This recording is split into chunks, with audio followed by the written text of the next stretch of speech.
بسم اللہ الرحمن الرحیم۔ السلام علیکم ناظرین۔ غزوہ احد میں مسلمانوں کو شکست ہوئی، جس کی بڑی وجہ نبی صلی اللہ علیہ وآلہ وسلم کے ایک ارشاد پر عمل نہ کرنا تھا۔ اس وقت مسلمان چاروں طرف سے کفار کے بیچ میں آ گئے تھے، جس کی وجہ سے بہت سے لوگ شہید بھی ہوئے اور کچھ بھاگے بھی۔ نبی صلی اللہ علیہ وسلم بھی کفار کے ایک گروہ کے بیچ میں آ گئے اور کفار نے یہ مشہور کر دیا کہ حضور صلی اللہ علیہ وآلہ وسلم شہید ہو گئے۔ صحابہ رضی اللہ عنہ اس خبر سے بہت پریشان حال تھے اور اسی وجہ سے بہت سے بھاگے بھی اور ادھر ادھر متفرق بھی ہوئے۔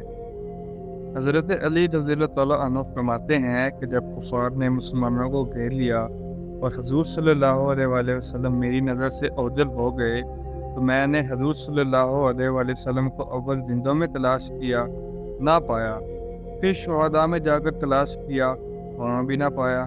تو میں نے اپنے دل میں کہا کہ ایسا تو نہیں ہو سکتا کہ حضور صلی اللہ علیہ وآلہ وسلم لڑائی سے بھاگ جائیں۔ بظاہر حق تعالی شانو ہمارے اعمال کی وجہ سے ہم پر ناراض ہو، اسی لیے اپنے پاک رسول صلی اللہ علیہ وآلہ وسلم کو آسمان پر اٹھا لیا۔ اس لیے اب اس سے بہتر کوئی صورت نہیں کہ میں بھی تلوار لے کر کافروں کے گروہ میں گھس جاؤں یہاں تک کہ مارا جاؤں۔ میں نے تلوار لے کر حملہ کیا یہاں تک کہ کفار بیچ میں سے ہٹتے گئے اور میری نگاہ صلی اللہ علیہ وآلہ وسلم پر پڑ گئی تو بے حد مسرت ہوئی، اور میں نے سمجھا کہ اللہ جل شانہ نے ملائکہ کے ذریعے اپنے محبوب صلی اللہ علیہ وآلہ وسلم کی حفاظت کی ہے۔ میں حضور کے پاس جا کر کھڑا ہوا کہ ایک جماعت کی جماعت کفار کے زور پر حملہ کے لیے آئی۔ حضور صلی اللہ علیہ وآلہ وسلم نے فرمایا، علی ان کو روکو۔ میں نے تنہا اس جماعت کا مقابلہ کیا اور ان کے منہ پھیر دیے اور بعضوں کو قتل بھی کر دیا۔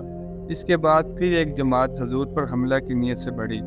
آپ نے پھر حضرت علی کی طرف اشارہ فرمایا، انہوں نے پھر تنہا اس جماعت کا مقابلہ کیا۔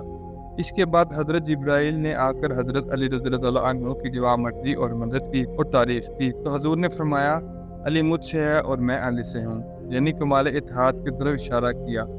یہ سن کر حضرت جبرائیل نے عرض کیا، میں تم دونوں سے ہوں۔